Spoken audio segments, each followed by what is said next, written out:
Binationaux BXL. Et la chaîne YouTube qui vous montre les binationaux congolais d'Europe. Les binationaux de Belgique, France, Allemagne, Grande-Bretagne, etc.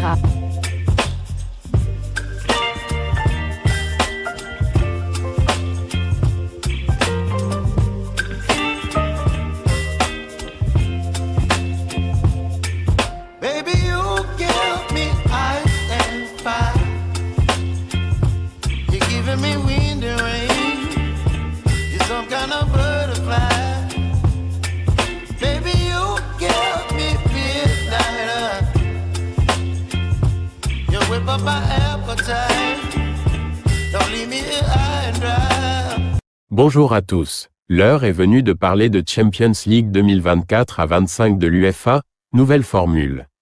Un binational congolais a créé la sensation hier mercredi 27 novembre 2024. Il s'agit d'Ngalayel Mukau, auteur d'une prestation collective aboutie et portée par Ngalayel Mukau ultra décisif. Le LOSC a écarté Bologne en maîtrisant son sujet 1-2, le mercredi au Stadio Renato Dallara. Impressionnant de maturité, les Dogs ont de fortes chances d'avoir validé leur ticket pour les barrages de Ligue des Champions et peuvent garder le top 8 dans un coin de leur tête. Ce déplacement à Bologne, avec un enjeu comptable prépondérant pour la suite de la compétition, pourrait bien être celui de la confirmation que les Dogs sont bien plus que de grands garçons très talentueux. Aussi bien sur le plan collectif qu'individuel, les hommes de Bruno Genesio ont livré une prestation complète pour se défaire de Bologne en terre hostile. Sans tarder à montrer que le seul objectif de la soirée serait le succès. La frappe en pivot de Jonathan David ouvrait le bal et fuyait de peu le cadre à la 4e. Les Italiens adressaient un premier avertissement aux Lillois, piégés dans la profondeur avant que le but de Tess Dalinega ne soit annulé pour une position de hors-jeu à la 5e minute de jeu. Avertissement sans frais pour les Dogs, parfaitement entrés dans leur match et pas calmés par ce coup de chaud. Alexandro trouvait le poteau bolonais de la tête à la 13e, un avertissement qui appelait d'imminentes conséquences pour Bologne. Peu avant la pause, Mukau, qui s'était déjà essayé sans succès à la 28e, profitait de la mauvaise relance italienne et du service de Jonathan David pour ouvrir le score 0-1, à la 44e et débloquer son compteur par la même occasion. Solide et percutant, le LOSC était récompensé d'une très sérieuse première période. La seconde s'inscrivait dans le même ton d'emblée. Mathias Fernandez Pardo à la 48e et Gabriel Gudmundsson 55e, avaient des situations, mais Bologne n'était plus aussi docile. Après avoir écœuré Dalinega à la 52e et 58e, Lucas Chevalier ne pouvait rien sur la reprise de John Lukumi, défait de tout marquage dans la surface et qui coupait parfaitement le coup franc de Ricardo Orsolini 1 but partout, à la 63e. Mais décidément, ces impétueux Dogs ne laissaient jamais le doute les envahir et évacuaient toute inquiétude quasiment dans la foulée. Mukau, l'homme de la soirée, transformait le bon travail de Fernandez Pardo en reprenant en première intention le centre en retrait de son coéquipier 1-2, à la 66e. De quoi mettre un sacré coup sur la carafe d'Italiens revenus à égalité pendant 3 minutes et abattus par le scénario d'un match dominé par le LOSC. La formation lilloise voulait enfoncer le clou sans y parvenir à la 69e, 73e et 83e, comme souvent s'il fallait chercher la petite bête. La grosse est peut-être bien lilloise. Sur un nuage et invaincu depuis son succès face au Real Madrid, la troupe décrochait un succès amplement mérité et synonyme de quasi-qualification pour les barrages de la Ligue des Champions. Avec 3 matchs restants et de sérieux arguments à faire valoir, le LOSC peut même ambitionner un top 8 fin janvier, et jouera gros face à Sturm Graz, mi-décembre. Un rêve qui aurait été complètement fou après la défaite inaugurale à Lisbonne 2-0. Mais rien ne paraît assez fou pour ces Dogs. C'était le jour de gloire d'Ngalayel Mukau dont les prestations donnent encore plus des regrets aux Belges. Écoutons nos analystes. Une fois encore, bonjour à tous. Vous avez suivi en introduction un peu les récits de ce qui a été la journée d'hier où notre international, le jeune Ngalayel Mukau, a vraiment crevé l'écran, s'imposant sur les terrains de Bologne avec son club. Il a été l'homme du match. Il a marqué les 2 buts de la rencontre du côté du LOSC. Et donc, avant de pouvoir aller en profondeur, je ne suis pas seul. Je suis avec Gino Links et la chaîne Diasco Foot officielle, le miroir du football de la diaspora congolaise. Nous allons d'abord écouter la réaction, quand même la réaction de Ngalael Moukao après son exploit. Suivant, et puis nous allons nous retrouver tout juste après. Bon, c'est une super soirée pour vous. Premier but avec le LOS, premier but en Ligue des Champions. Racontez-nous. En fait, je suis très content. Même comme équipe, on a très bien joué. De base, je ne suis pas habitué à jouer haut comme ça. De base, je suis un peu plus défensif. Mais le coach, il a voulu tester un autre chose. Donc, je suis très content avec mes buts. Et ça vous plaît? Ouais, ça me plaît. Je ne pense pas que je vais dormir aujourd'hui. Racontez-nous ces 2 buts, comment vous les vivez de l'intérieur? En fait, c'est collectif. Je ne pouvais pas avoir les 2 buts sans l'équipe. Donc aussi, eux, ils m'ont bien aidé aussi avant le match et tout. Et le premier but, c'est avec pied gauche. D'abord, j'ai essayé, mais le gardien, il a arrêté. Et puis, pied droit, il est rentré. Et le deuxième, Mathias, il fait une action très bien. Il me la donne et pied droit, direct. Tu n'es pas prêt d'oublier ce doublé quand même? Non. En plus, avec le pied droit, de base, mon pied droit, il n'est pas assez fort. Donc, je suis très content. Tu avais l'habitude de marquer d'habitude précédemment? À l'entraînement, oui. Souvent, je l'aimais bien. Mais en match, non, c'est mes premiers buts. Donc, ouais. Est-ce que dans tes rêves les plus fous, tu avais pensé un jour en marquer 2 en Ligue des Champions dans un stade mythique, hein? En fait, aujourd'hui, je me suis très bien réveillé. Et j'ai directement senti qu'il y avait quelque chose à prendre. Donc, je l'ai pris avec 2 mains. Que t'ont dit tes coéquipiers? J'imagine que ça a chambré un peu. Ouais, ils m'ont très bien accueilli. Ils étaient très contents pour moi. Donc, ouais, ça aussi, ça me fait du bien. Comment tu juges ton évolution depuis ton arrivée à Lille cet été? En fait, au début, ouais, c'était bien. Avec le groupe, ils m'ont directement bien accueilli. Surtout les Rémi Cabella, tu vois, les grands joueurs et tout. Et puis, j'avais une petite blessure. Donc, ça m'a empêché de jouer. Et puis, je suis bien revenu, je trouve. Et là, on doit continuer aussi comme équipe, on doit continuer à travailler fort. C'est la jeunesse qui marche bien à Lille parce que tu mets un doublé, mais il y a Fernandez Pardo qui fait la passe décisive sur le deuxième but. Voilà, les jeunes sont là. Oui, moi et Mathias, on s'entend très bien. Aussi avec les autres jeunes comme Ayoub, comme Ethan Mbappé, comme les autres jeunes, on s'entend très bien. Même à l'entraînement, on essaye de rattraper à les autres, tu vois. Donc ouais, je trouve qu'on le fait très bien. Mais la vie est bien faite parce que fin juin, tu n'aurais pas dû signer à Lille. Tu peux nous rappeler ce qui s'est passé cet été? Tu devais signer à Bruges. En fait, ouais, il y avait eu quelque chose.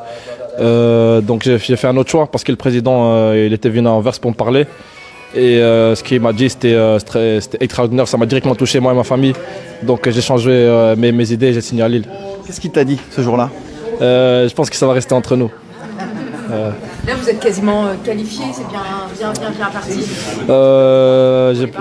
Je peux pas dire ça. Je pense qu'on doit prendre match après match et continuer à travailler fort.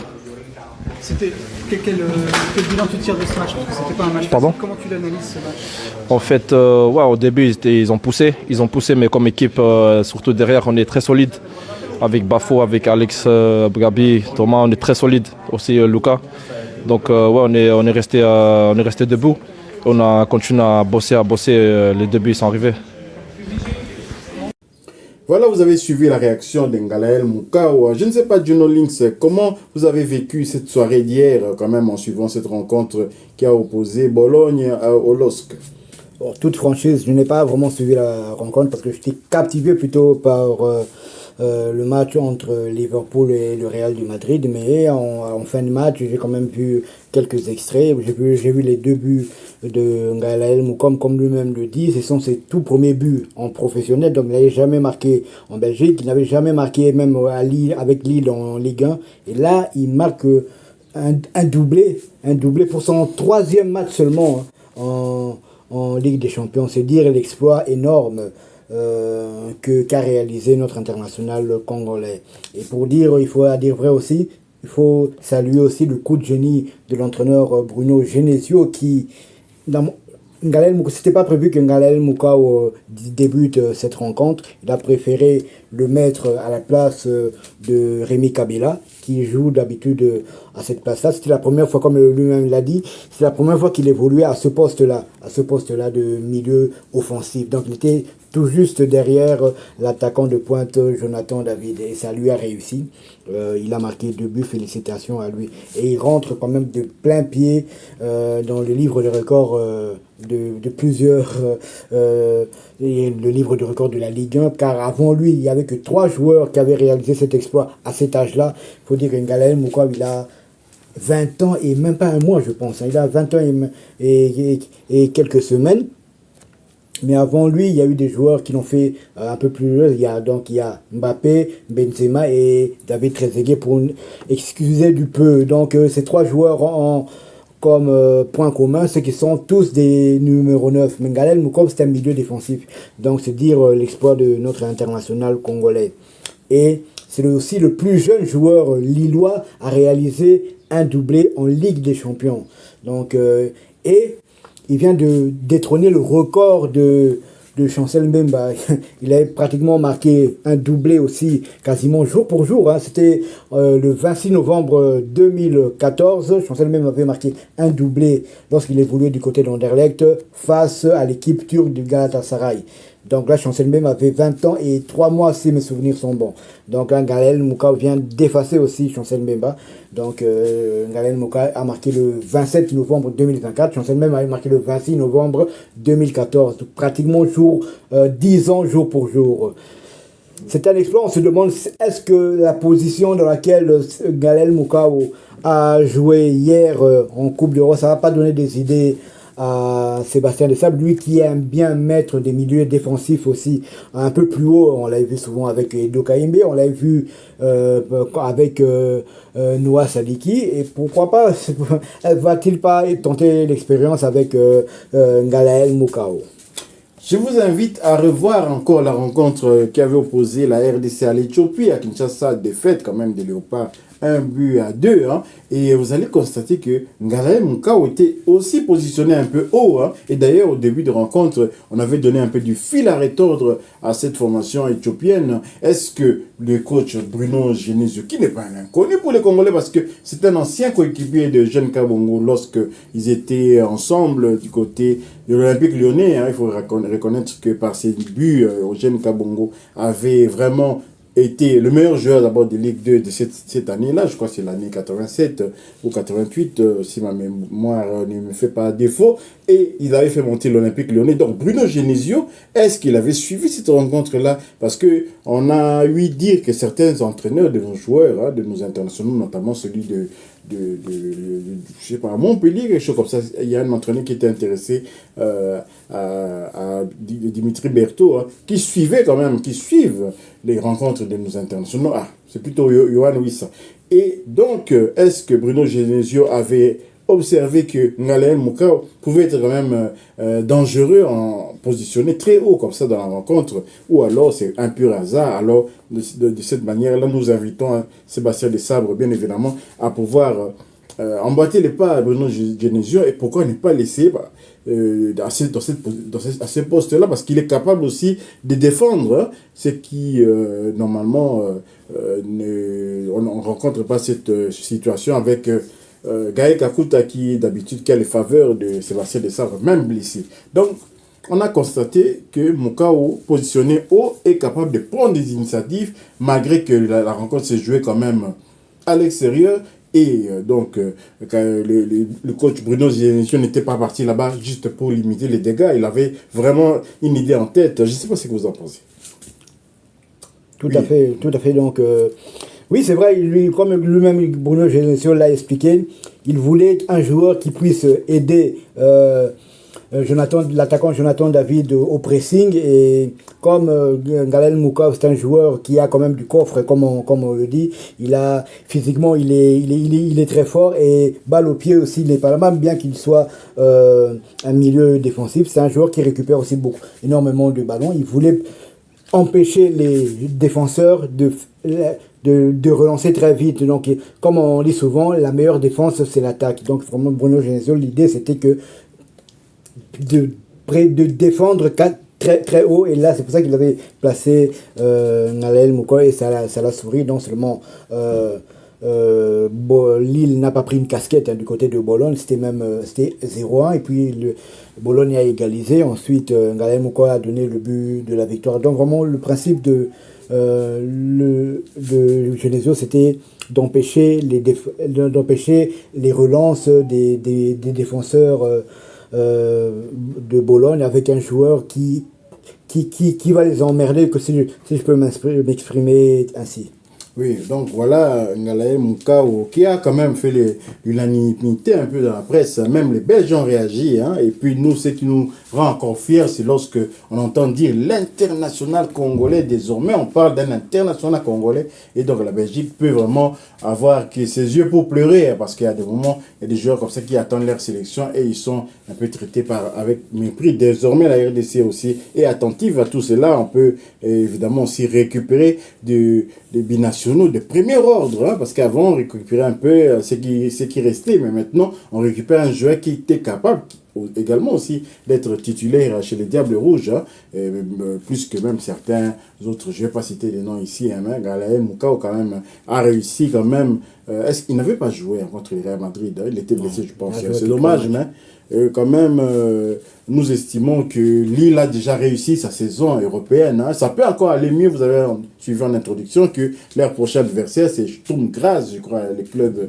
autrichiens. Donc, rien d'impossible. On ne bat pas comme ça l'Atlético Madrid, le Real Madrid pour sombrer contre Sturm Graz. Il y a un moyen encore d'améliorer le classement et c'est tout le bien que nous souhaitons à Ngalae Moukao. Donc, voilà, nous sommes arrivés à la fin de ces sujets. Hein. Si vous avez aimé, merci de liker, merci de commenter. Merci également de partager cette vidéo. Hein. Abonnez-vous également à Binationaux BXL et activez tout juste après la petite cloche de notification qui vous permettra de ne pas manquer la prochaine vidéo que nous allons mettre en ligne. Nous allons continuer à fouiner encore pour savoir si parmi les binationaux qui ont joué, parce que je parle des binationaux qui ont été internationaux congolais, si Ngalae Moukao vraiment est en tête, parce que Chancel même à lui, c'est pas vraiment un binational, hein, c'est quelqu'un de la diaspora, mais ce n'est pas un binational. Pourrait le devenir s'il opte pour la nationalité belge également. Donc voilà, on va fouiner peut-être l'un de nos prochaines vidéos que nous allons mettre en ligne. Binationaux BXL vous dit Au revoir.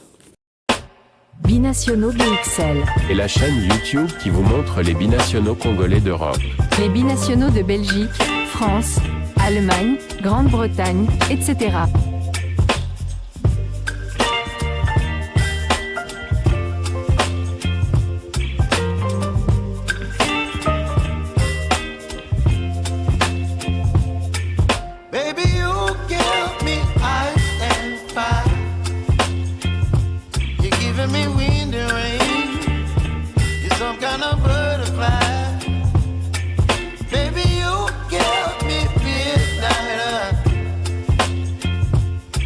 Papa